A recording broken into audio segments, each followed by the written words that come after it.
Alors, on est enfin arrivé à la fin de la première lettre de Paul à Timothée qu'on a commencé au mois de mars maintenant. Dans notre premier message sur cette lettre, j'ai dit le suivant. À la racine de cette lettre est un cadre théologique que Paul met en place et qui consiste à ceci. L'Évangile correctement compris produira toujours la sainteté dans les enfants de Dieu. Alors, le moteur pour la croissance de l'Église et le cadre dans lequel cette croissance a lieu est l'Évangile lui-même. Et c'est bien ce qu'on a vu tout au long de cette lettre. Paul a adressé des sujets variés de la vie de l'Église, tels que le faux enseignement, la prière, la manière dont on se parle les uns aux autres, la manière dont l'Église est gouvernée, les relations entre les chrétiens, notre relation avec l'argent et les choses que nous désirons, et ainsi de suite. Et dans tous ces cas, on a vu la même chose, c'est que si nous comprenons et acceptons l'Évangile va produire en nous un changement. Il va faire quelque chose en nous. On ne sera plus pareil. Il changera notre manière de gérer notre argent, de voir les autres chrétiens, d'intégrer ou de rejeter certains enseignements qu'on entend, et tous les autres aspects de notre vie. Et donc maintenant, avec cette conviction en tête, Paul donne à Timothée quelques impératifs, quelques dernières instructions. En gros, maintenant que tu connais, Timothée, les effets de l'Évangile sur ceux qui appartiennent à Dieu, maintenant que tu connais les effets de l'Évangile sur l'Église, sois fidèle à ton appel de poursuivre cette transformation, à la fois en tant que ministère de l'Évangile et aussi en tant que chrétien sauvé par grâce. Il faut qu'on se rappelle que cette lettre n'est pas premièrement une traité théologique, c'est une lettre de la part d'un homme à son fils dans la foi, à son protégé, à un jeune homme qu'il aime profondément et pour qui il souhaite la plus grande joie possible. Comme c'est une lettre, on verra que la fin de la lettre, comme beaucoup de lettres de Paul, semble partir un petit peu dans tous les sens, mais en fait il y a un fil conducteur qui rassemble tout ce que Paul a dit jusqu'ici et qui le termine ainsi. Pour que Timothée comprenne pourquoi l'Évangile est là vraiment pour l'aider à comprendre, à accepter, à intégrer le trésor qui est Jésus-Christ. Et donc, avec cette motivation en tête, qu'est-ce que Paul appelle Timothée à faire? Il y a plusieurs impératifs dans ce passage, alors qu'avant, on a parlé de beaucoup, par rapport à Timothée, sur l'Évangile et comment l'Évangile nous transforme. Maintenant, Paul dit à Timothée, enfin, par rapport à toi-même, voici ce que tu devrais faire. Et donc, on va commencer au verset 11. D'abord, Paul appelle Timothée à veiller sur lui-même, sur sa propre vie. Et c'est sur cette partie-là qu'on va prendre le plus de temps cet après-midi. Voilà. Quand Paul dit, quant à toi, homme de Dieu, fuis ces choses. C'est quoi ces choses? Quelles sont ces choses dont il parle? Alors, on se rappelle que ce passage n'est pas un nouveau passage. C'est pas le début d'une nouvelle idée. En fait, si on veut, ce message est un peu la partie 2 du message qu'on a entendu la semaine dernière.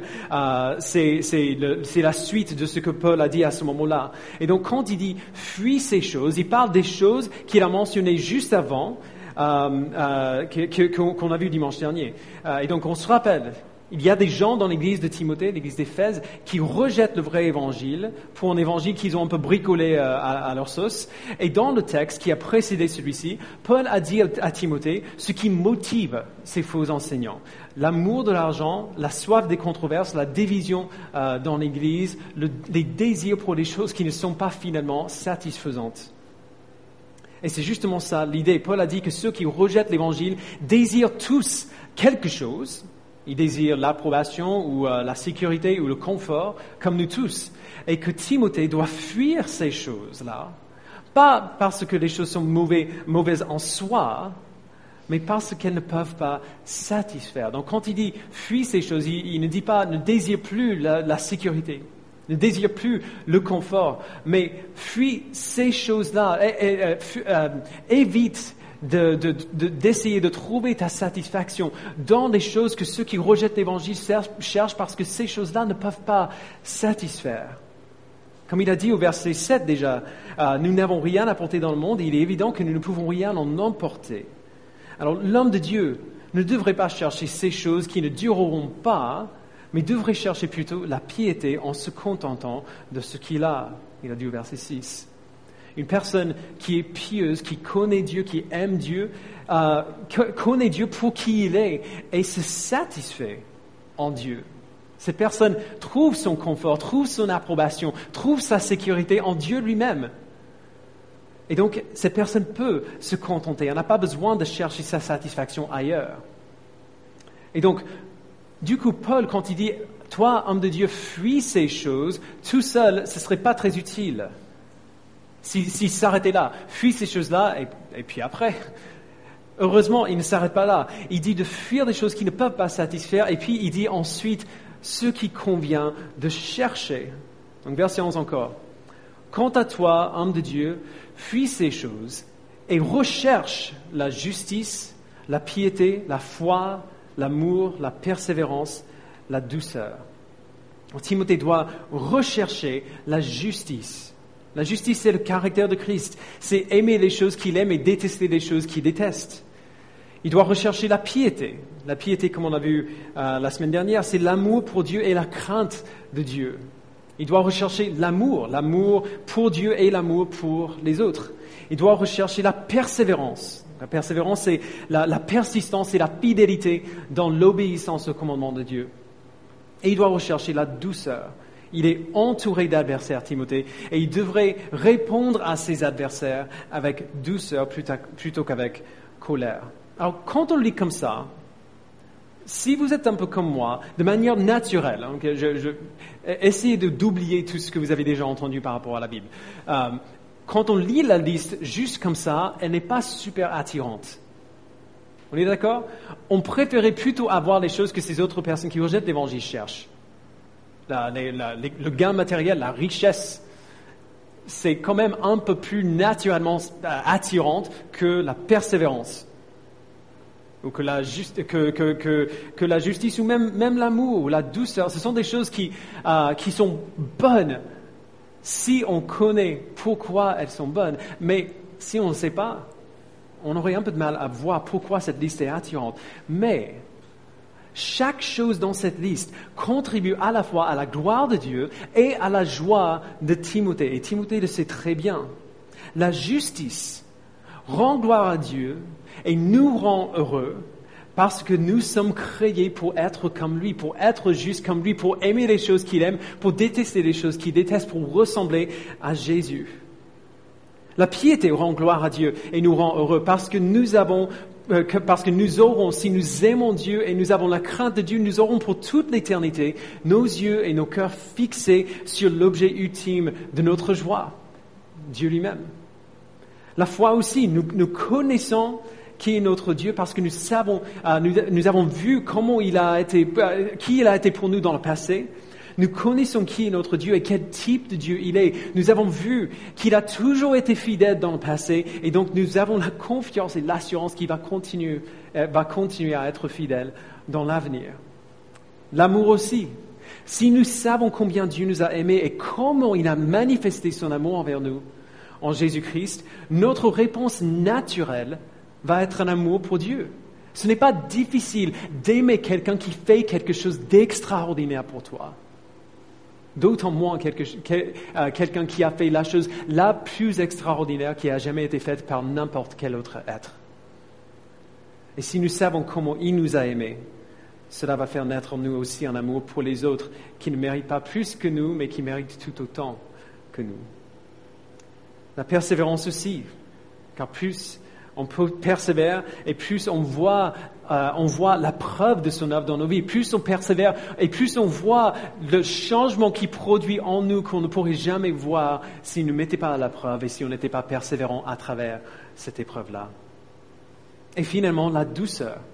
La douceur aussi rend gloire à Dieu et nous rend heureux parce que Dieu se serait montré comme plus satisfaisant que le fait d'avoir raison.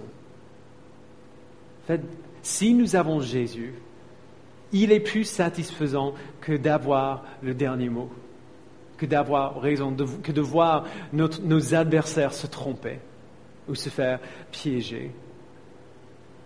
Nous avons toute l'approbation de Dieu.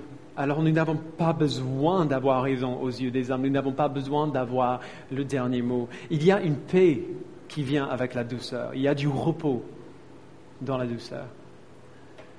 Vous voyez, il ne s'agit pas seulement d'un commandement ici. C'est une invitation. Glorifie ton Dieu et sois heureux. Glorifie ton Dieu et sois heureux en lui. C'est exactement pareil pour tous les commandements de la Bible, comme nous verrons tout à l'heure. Le prochain impératif que Paul donne à Timothée, au verset 12, combat le bon combat de la foi, c'est-à-dire la foi chrétienne. Quand on dit le bon combat de la foi, c'est la foi chrétienne ou la foi de l'Évangile. Alors, ce verset est difficile. Même si il a beaucoup parlé des faux enseignants, il a beaucoup parlé du fait de défendre la foi chrétienne dans le passé de cette lettre, ce verset est difficile parce qu'il va plus loin. Il prend quelque chose d'essentiellement négatif, c'est-à-dire un combat, et il le décrit comme bon. Et il est marquant que cette instruction vient directement après un appel à la douceur. Vous n'avez jamais remarqué ça? Il dit recherche la douceur, combat le bon combat, qui n'est pas nécessairement logique pour nous, surtout si nous aimons le débat. Si Paul s'était arrêté à la douceur, on pourrait imaginer que Paul appelle Timothée à se laisser faire par ses adversaires, à les laisser l'écraser au nom de la douceur. Mais ce n'est pas vrai, c'est pas du tout ce qu'il dit. Timothée doit défendre la foi, il doit combattre. Il ne doit pas laisser ses adversaires corrompre la bonne nouvelle de l'Évangile. Alors, il y a une notion de douleur dans ce mot « combat ». Le verbe en grec que vous allez sûrement pouvoir reconnaître, c'est « agonizomai ». Vous entendez les mots en français qui s'y trouvent? L'agonie ou agoniser. Ce sera souvent douloureux. Ce sera souvent désagréable. John Stott a écrit « Personne n'aime le combat, à moins que cette personne soit de tempérament pugnace. Le combat est désagréable, ensanglanté, douloureux et dangereux. C'est pareil pour la controverse, c'est-à-dire le combat pour la vérité et la bonté. Cela devrait être déplaisant pour chaque âme sensible. Il y a quelque chose de tordu en ceux qui y trouvent du plaisir, moi y compris. Néanmoins, ce combat doit être mené. Il est essentiel pour la santé et pour la croissance de l'Église. Alors, là où la vérité est menacée par de faux enseignants, défendre cette vérité devient une nécessité douloureuse. On voit bien, si on a lu cette lettre, que le combat pour la foi chrétienne, pour la pureté de l'Évangile est nécessaire. Mais Paul ne s'arrête pas là. Il dit aussi que ce combat est bon. Et c'est ça qui me confond. C'est ça que j'ai du mal à comprendre. En tout cas, j'avais du mal à comprendre jusqu'à une expérience il y a quelques années. Lohan, donc c'était il y a presque une dizaine d'années maintenant, Lohan s'est trouvé face à face un jour avec un gars qui l'accostait. Moi, je n'avais pas vu ce qui s'est passé, j'avais le dos tourné et quand je me retourne, elle est face à face avec un homme hyper baraqué, genre très grand, très musclé, et il avait son bras, il avait sa main sur son bras comme ça, il le tenait comme ça très fort. Et dans mes souvenirs, sa main était de la taille d'un petit chien, donc il était gigantesque. J'ai perdu toute ma raison. Alors si vous me connaissez, vous savez que je suis quelqu'un de naturellement assez doux. Donc c'est la première fois et la dernière fois de ma vie que ça m'a pris, mais j'ai couru vers elle, j'ai pris sa main très violemment et je l'ai jeté de son bras, et puis je me suis interposé entre lui et Lohan, alors qu'il avait une tête de plus que moi quand même. J'ai eu un coup de boule dans l'œil pour ma peine, mais je suis allé au lit cette nuit satisfait. J'avais défendu ma femme. En fait, on se pose toujours la question, qu'est-ce qu'on ferait si? Maintenant, je sais. En tout cas, cette fois-là, je l'ai fait. J'étais satisfait, je l'avais défendue. Parce que je l'aime, je ne pouvais pas ne pas la défendre. L'expérience était horriblement désagréable. Ça a fait mal. J'avais l'œil tout gonflé après. Je n'aimerais jamais la répéter, mais c'était un bon combat. C'était excellent. Alors, il faut savoir qu'en toute justesse, Lohan n'avait pas vraiment besoin que je la défende. J'ai appris après que c'était en fait elle qui s'était pris envers lui. parce qu'elle avait vu cet homme en train de battre sa copine dans la rue. Et moi, je n'avais pas vu. Donc, elle était là face à cet homme parce qu'elle défendait cette fille. C'est elle qui l'avait tapé en premier, pour faire qu'il arrête. Elle défendait cette fille qui clairement ne pouvait pas se défendre elle-même. Elle était féroce, c'était terrifiant. Et même s'il était 2 fois plus grand qu'elle, je ne pense pas que j'aurais vraiment eu besoin de la défendre plus que ça. Alors, voici ce que je veux dire par là. Je ne suis pas venu à sa défense parce qu'elle était incapable de se défendre. Je connaissais ma femme, je savais qu'elle pouvait très bien se défendre elle-même. Je l'ai défendue parce qu'elle était digne d'être défendue déjà, tout comme cette fille que Loan défendait.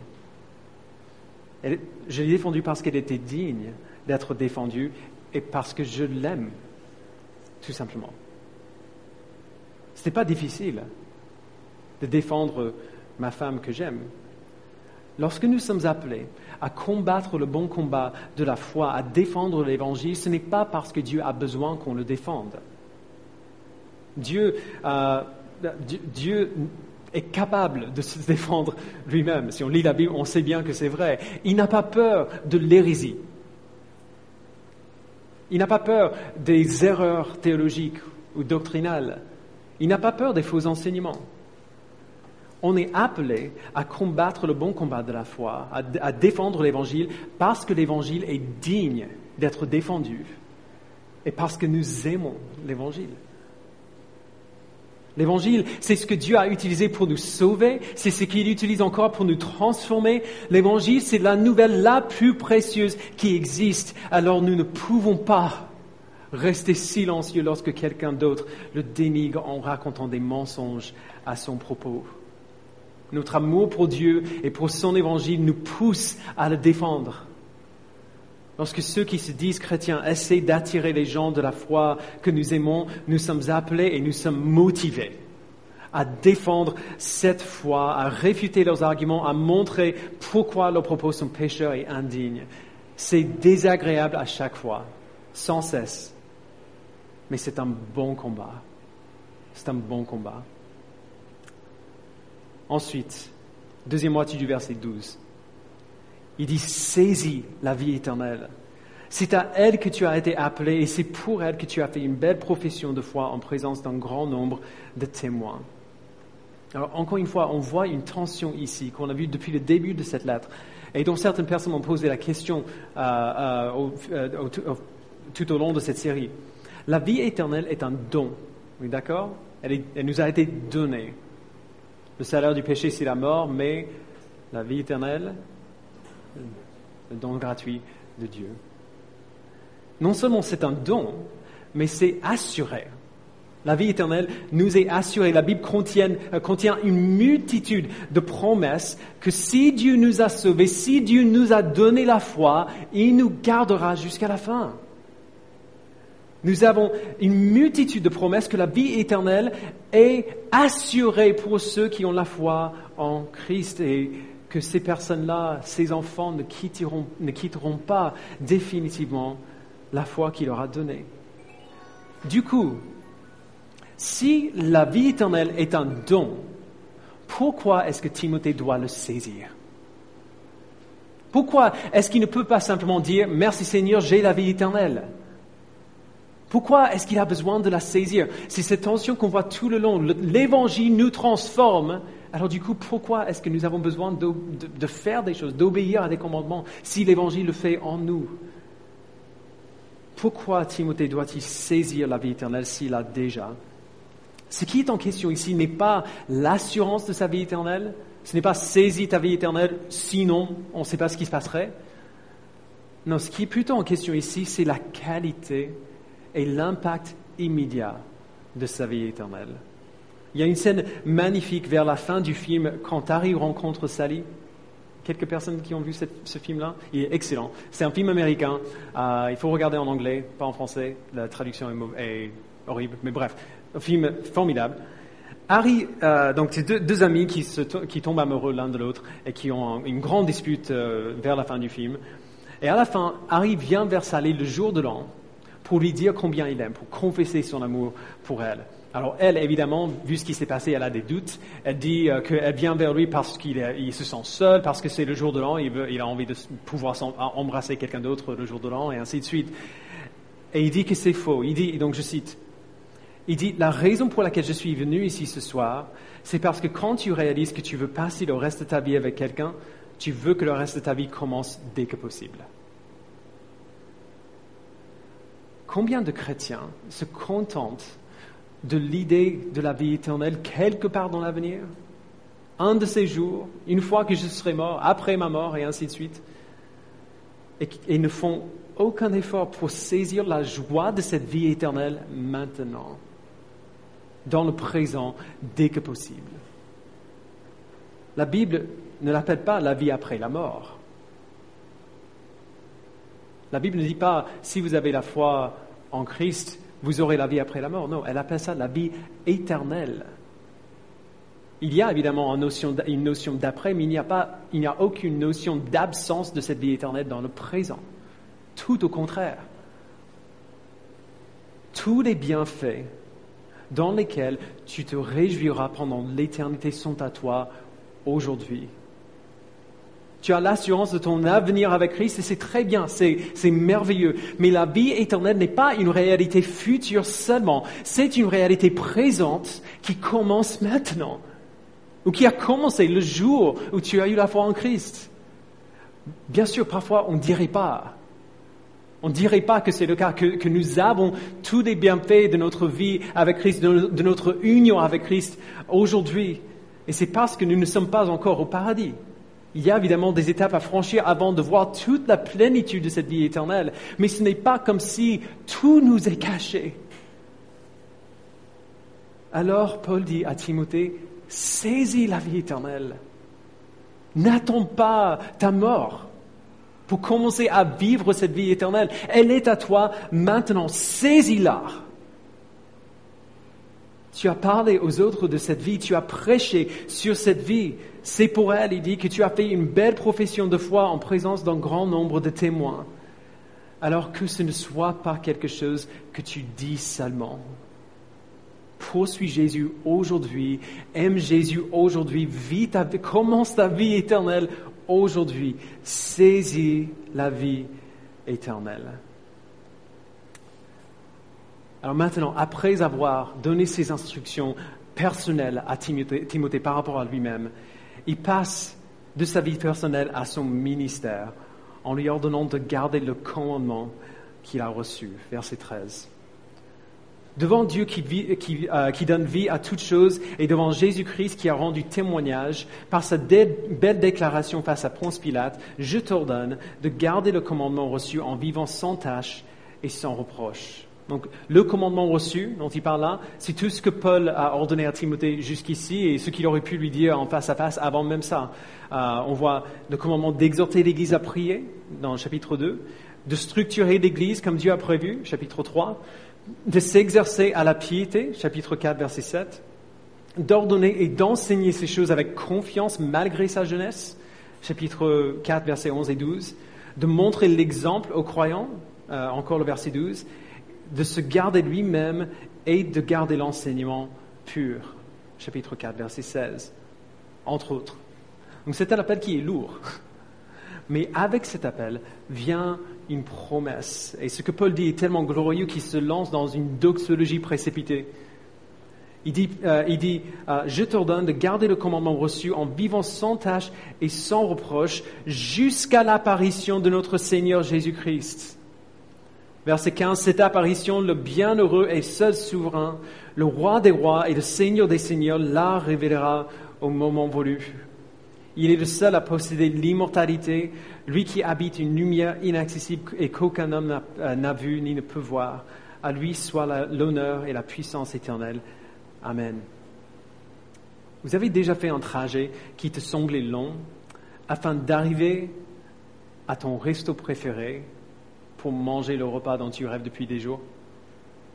Alors de faire 1 heure de trajet en métro pour manger Burger King, quand ils ont ouvert ça à Saint-Lazare, selon la personne, évidemment. C'est ce qui se passe ici. Nous avons reçu notre trésor, mais nous n'avons pas encore tout reçu. Nous avons tous les bienfaits spirituels de notre vie éternelle aujourd'hui, mais nous ne voyons pas encore de nos yeux l'apparition de Jésus-Christ. Il y a des choses qui nous attendent encore. Nous avons reçu un avant-goût. On a en nous l'Esprit qui nous a donné un avant-goût de ce qui vient.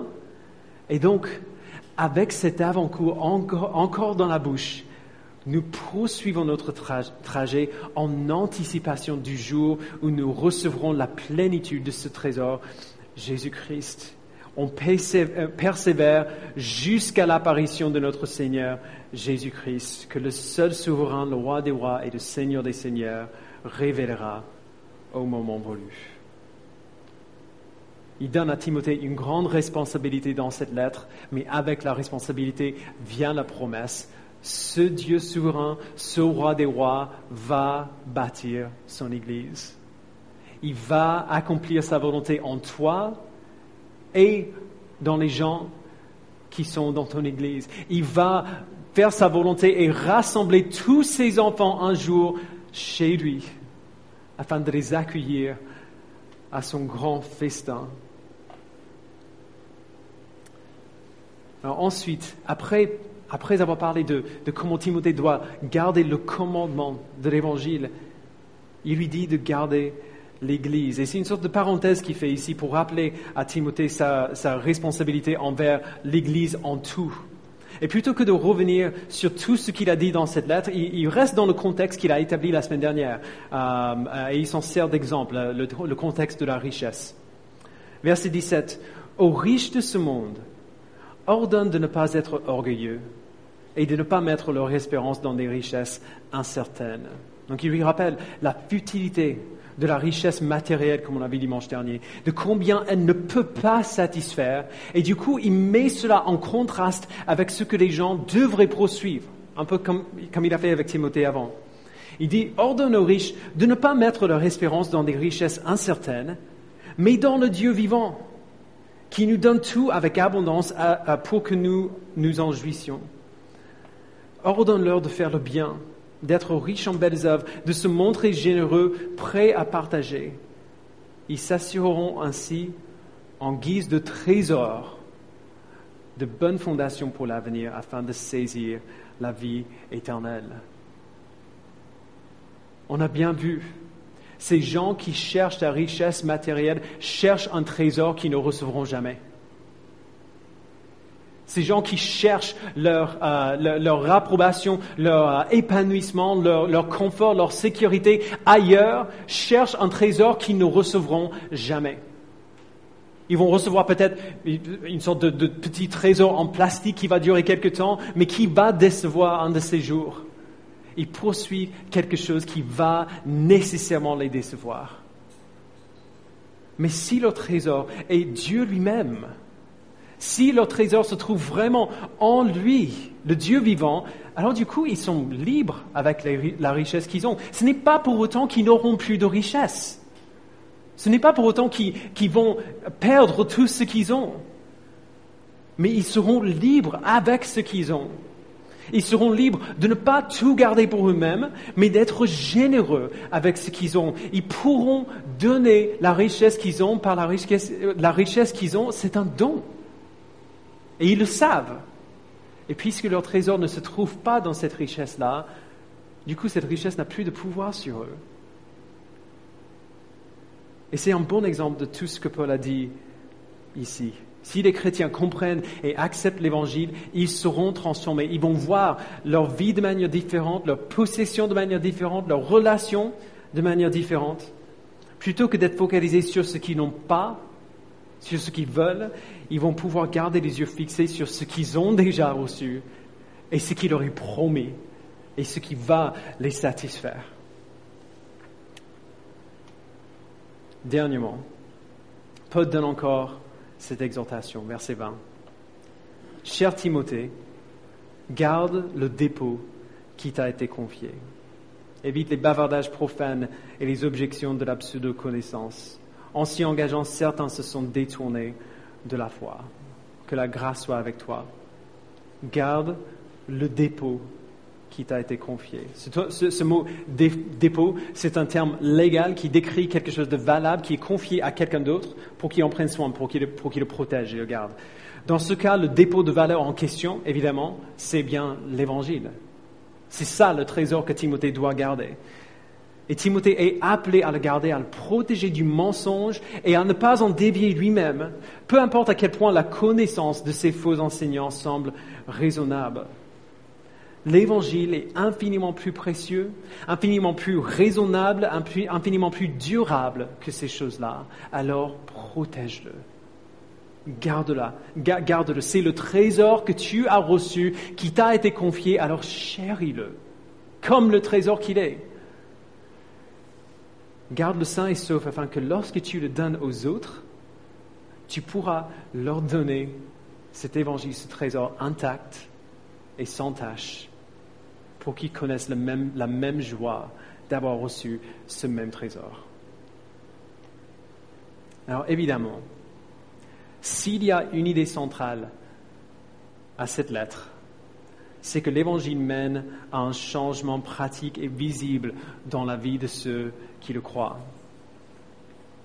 Mais malheureusement, de nos jours, beaucoup de chrétiens n'ont pas fait cette expérience-là. Vous avez entendu répéter sans cesse « l'Évangile nous transforme, l'Évangile nous transforme, l'Évangile nous transforme ». Mais combien d'entre nous n'ont jamais vu ça dans nos vies ? Combien d'entre nous ont entendu l'Évangile des milliers de fois, se sont même répété l'Évangile un millier de fois, mais ne voient pas ce changement qu'ils attendent. Ils croient que Dieu existe, ils croient, en tout cas intellectuellement, que Jésus-Christ est mort pour eux, mais cette réalité ne semble avoir que très peu d'impact sur leur vie. Ils désirent encore les mêmes choses qu'avant, ils disent encore les mêmes choses qu'avant, ils font encore les mêmes choses qu'avant, et ils se demandent pourquoi Dieu ne travaille pas plus en eux. On parle beaucoup de la grâce et on essaie de plus ressentir cette grâce dans nos cœurs, mais bizarrement, nous passons souvent à côté du fait qu'un des plus grands moyens que Dieu nous a donné pour que nous fassions plus l'expérience de sa grâce, ce sont des commandements. On aime bien lire les passages comme Éphésiens chapitre 1 qui parlent de tout ce que Dieu a fait pour nous. Les passages où nous sommes plutôt passifs dans ce que Dieu a fait en nous. C'est lui qui nous a prédestinés en Jésus-Christ, c'est lui qui nous a rachetés, c'est lui qui nous a désignés comme héritiers et ainsi de suite, c'est lui qui nous a adoptés. On aime bien les passages comme ça, parce que c'est lui qui fait. Et c'est bien lui qui fait. Mais on oublie qu'un des moyens qu'il nous a donné pour que nous fassions encore de plus en plus l'expérience de cette grâce-là vient sous forme de commandement. Les parents de Loan lui ont acheté une nouvelle caméra une année pour son anniversaire. C'est une caméra extrêmement belle, très chère, très très bien, et on était ravis de l'avoir. Mais on était tellement contents de commencer à l'utiliser, on avait tellement hâte de commencer à prendre de belles photos qu'on a à peine lu le manuel d'instruction. Donc du coup, on s'en sert, mais pas vraiment efficacement, même maintenant, après des années. On sait faire 2 ou 3 choses sur la caméra, alors qu'il y a une centaine de fonctions qu'on ignore complètement. Les commandements de Dieu sont le manuel d'instruction pour vivre l'Évangile. Et puisqu'on les voit plus comme des choses qui sont là pour rendre la vie difficile, comme des épreuves, des fardeaux qui pèsent sur nous, quand on n'a pas trop envie de les faire, soit on les ignore, fait comme si on ne les entendait pas, ou on n'avait pas lu ça, soit on les met de côté carrément. Et du coup, ce n'est pas étonnant si nous avons du mal à croire que l'Évangile produit vraiment un changement en nous, si le moyen que Dieu nous a donné pour faire l'expérience de l'Évangile, on ne s'en sert pas. La Bible nous donne des promesses, absolument. Mais la Bible nous appelle aussi à l'action. La Bible promet que si nous appartenons à Dieu, certaines choses vont se passer en nous. Il va y avoir un changement. Mais en même temps, il nous dit de faire ces choses qui nous ont été promises. De poursuivre ces choses qu'elle dit nous avons déjà. Timothée sait qu'il a la vie éternelle, mais Paul l'appelle à poursuivre cette vie éternelle. Timothée sait qu'il a Jésus-Christ, mais Paul l'appelle à poursuivre Jésus-Christ. l'Évangile nous présente notre trésor et nous dit que ce trésor est à nous et elle nous invite à le poursuivre, à marcher vers ce trésor qui est à nous et dont nous ramassons déjà les pièces. Il dit fuir ces choses parce qu'elles te déroberont ton trésor. Poursuis ces choses-là parce qu'elles t'aideront à chérir ton trésor. Combat le bon combat de l'Évangile parce que l'Évangile te fait voir ton trésor. Saisis la vie éternelle parce que cette vie est le cadre dans lequel tu te réjouiras de ton trésor. Garde le dépôt qui t'a été confié parce que c'est ainsi que les autres pourront recevoir le même trésor que toi. Frères et sœurs, voilà notre appel et voilà notre promesse. Souvent, on n'aura pas l'impression que Dieu travaille en nous. Souvent, on aura l'impression que c'est plutôt une guerre qui se passe à l'intérieur de nous. On aura l'impression qu'on arrive à peine à tenir le coup. Mais nous combattons tout de même parce que nous avons cette promesse que le bienheureux et seul souverain, le roi des rois et le seigneur des seigneurs, travaille en nous. Qu'on le ressente ou non, qu'on le voit ou non, il travaille en nous. Et donc, il nous appelle à travailler à ses côtés. Travaillez à votre salut avec crainte et tremblement, car c'est Dieu qui travaille en vous pour produire le vouloir et le faire, selon son bon plaisir. Il fera apparaître Jésus-Christ au moment voulu. Il fera grandir ses enfants dans leur foi. Il se glorifiera dans son Église et il rassemblera ses enfants de toutes les nations pour être avec lui pour toute l'éternité. Plaçons donc notre foi dans cette vérité et faisons ce qu'il nous dit de faire. Plaçons notre foi dans ses promesses et obéissons aux commandements qu'il nous donne de comprendre et de faire l'expérience, de vivre ces promesses-là. Christ est notre trésor tout suffisant, alors saisissons-le, poursuivons-le, gardons l'Évangile au centre de tout ce que nous faisons et gardons l'Évangile pur, afin que les autres puissent partager avec nous le trésor qu'il est. Prions ensemble.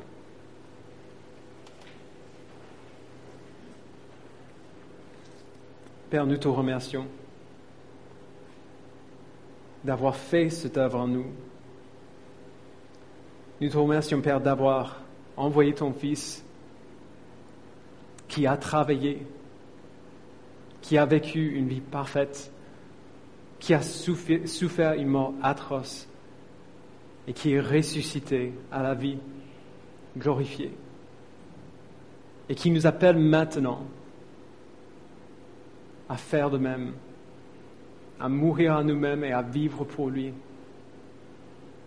qui nous appelle à faire ce qu'il dit, à obéir à ses commandements, mais qui nous dit avec ses commandements des promesses, que si tu nous appelles à faire ces choses, ce n'est pas pour nous frustrer, ce n'est pas pour nous rendre malheureux, tout au contraire. Donne-nous, Père, de croire que tes commandements sont ton invitation envers nous à la joie. Donne-nous de croire, Père, que si nous voulons faire l'expérience de la joie de notre vie éternelle aujourd'hui, nous n'avons qu'à faire ce que tu nous dis de faire parce que tu nous as déjà tout donné. Tu nous as donné tout ce qui contribue à la vie et à la piété. Et tout ce que nous avons à faire maintenant, c'est faire ce que tu demandes. Père, tu sais que ce n'est pas aussi facile que ça. Tu sais à quel point il est difficile pour nous d'obéir à tes commandements. Alors, accomplis ta promesse, Père. La promesse d'envoyer ton esprit pour nous aider à t'obéir, pour nous faire voir à quel point tu es glorieux, pour garder nos yeux fixés sur la croix, afin de voir à quel point ta grâce est grande envers nous, et de nous donner le désir de te suivre tous les jours de notre vie. Et donne-nous de croire, Père, que même si nous ne ressentons pas ta présence, que tu es bien là en nous, que tu travailles bien en nous, et que si seulement nous pouvions voir ce que tu es en train de faire maintenant, nous t'en remercierions Nous te remercierons pour toute l'éternité. Merci Père. Au nom de Jésus, nous prions. Amen.